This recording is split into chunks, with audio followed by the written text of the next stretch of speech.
Just days before the first anniversary of the Russian invasion of Ukraine, Western leaders have appealed for countries around the world to unite in providing long-term military support for Kyiv. The British Prime Minister, Rishi Sunak, said now was the time to double down and provide more weapons. For his part, the French President, Emmanuel Macron, said while Russia must be defeated, it should not be crushed. They were both attending a security conference in the German city of Munich, from where our diplomatic correspondent, James Landale, reports. This conference has largely been a gathering of American and European leaders, a chance for them to reaffirm their support for Ukraine and demonstrate their resolve. So Rishi Sunak called for a new NATO charter to guarantee Ukraine's long-term security. And the US Vice President, Kamala Harris, formally accused Russia of committing crimes against humanity. But in the margins, there have been voices of doubt. Take the Prime Minister of Namibia, Sarah Kugonelwa Amadila. She opposed sending more arms to Ukraine and called for a peaceful resolution to the war.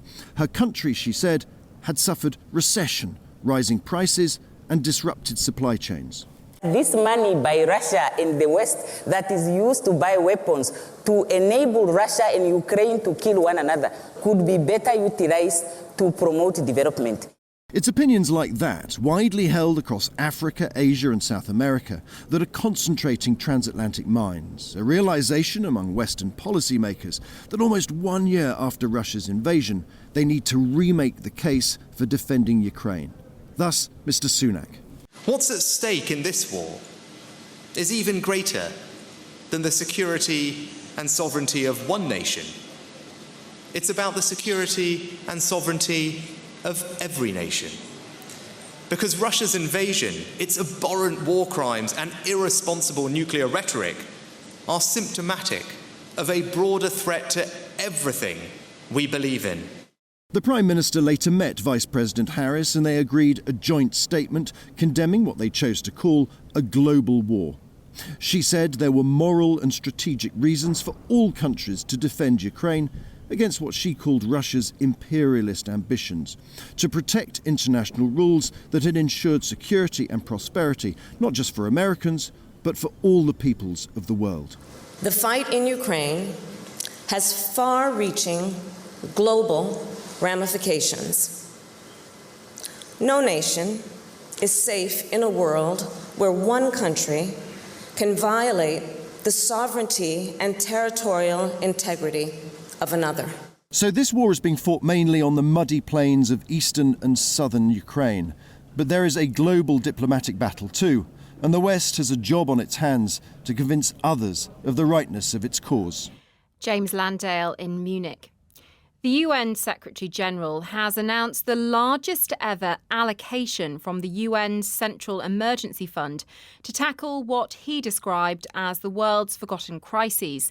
Antonio Guterres said some of the $250 million would be spent helping those at risk of famine in Africa. He was speaking at the African Union Summit in Ethiopia. Around the world today, 339 million people are in need of humanitarian aid, an increase of more than 25% since last year. And so today, here in Addis, I'm announcing the largest ever allocation from our United Nations Central Emergency Response Fund, $250 million, to combat famine and to address unfunded emergencies. Antonio Guterres. I asked our Africa regional editor, Mary Harper, how much of a difference this money will make.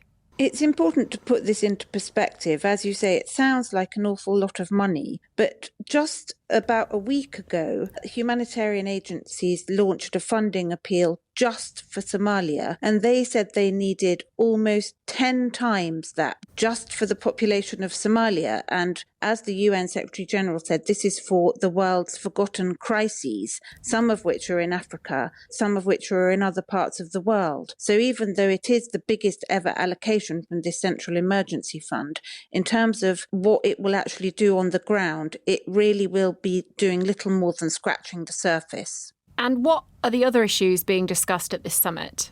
The general food crisis caused by the fallout from the coronavirus pandemic, war in Europe, famine and drought, that's one of the key subjects for discussion, as is this thorny issue which has been going on for years and years of trying to establish a free trade deal for the whole of Africa. And always grand pronouncements are made and nothing really changes. And then perhaps most seriously, the multiple conflicts in Africa. There's increasing conflict in the east of the Democratic Republic of Congo. Horn of Africa has many conflicts. The Sahel, almost anywhere you look, Mozambique, there are ongoing conflicts. And the UN Secretary General, he actually said that African leaders in Africa had kind of failed in terms of trying to find ways of even thinking about or reaching peace in these areas. So the continent still has a lot of challenges. That was Mary Harper. Syrian state media say Israel has carried out an air raid on the capital Damascus. The state news agency said rockets struck a residential building, causing a number of deaths and injuries. It said Syrian air defences were active but gave no further details. Israel frequently attacks targets in Syria linked to Iran and Hezbollah militants, but rarely acknowledges its actions. From peanut farmer to US president to Nobel Peace Prize recipient, Jimmy Carter has lived a remarkable life. Shortly before recording this, we learned he will be receiving hospice care at home, surrounded by his family, after several short stays in hospital. Our correspondent in Washington, David Willis, told me more about his condition. The Carter Center, which he founded, issued a brief 3-sentence statement which reads, after a series of short hospital stays, former US President Jimmy Carter today decided to spend his remaining time at home with his family and receive hospice care instead of additional medical intervention. He has the full support of his family and his medical team. The Carter family asked for privacy during this time and is grateful for the concern shown by his many admirers. We know, of course, that Mr. Carter, who is 98, has suffered a series of medical issues in recent years. He underwent hip surgery, for example, 3 years ago. He also suffered a melanoma that spread to his liver and his brain. But that said, he's lived longer already after leaving the White House than any former president in American history. And lots of Americans must be following this really, really closely because he is just so well known by everyone. Absolutely. And Jimmy Carter's one term in office may have been overwhelmed by the hostage crisis, of course, in Iran, economic woes at home. And indeed, by the time he left office, just 34% of Americans actually approved of the work he was doing. But over time, his reputation improved considerably to the point where 20 years after leaving office, 66% of Americans held a favourable view of him. And among the reasons for that, of course, for that rehabilitation in the public mind, if you like, was his body of humanitarian work. David Willis. The number of people who've died in the earthquake in Turkey and Syria has risen again to more than 46,000 people.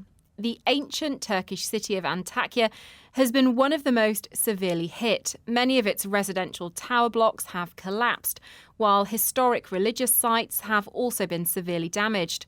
Our correspondent Caroline Davis has visited Antakya with a tour guide who's spent decades taking tourists around the city to see the damage firsthand. In the old city of Antakya, nothing is recognisable. For 20 years, Mehmet Sevarulu led tourists around these ancient streets. Now even he can't find his bearings. Everything has changed, he says. As we try to find the sites he was once so familiar with, we clamber over smashed terracotta roof tiles, splintered wood and bent metal supports. Each time we climb one pile, the next is even higher, until we can't get much further safely. Above us, the contents of homes bulge precariously. Beds, chairs, bricks, doors, bursting through walls and window frames. The remainder of life here. This was a beautiful area we took our groups to. Old Antakya houses, old Antakya streets, all destroyed,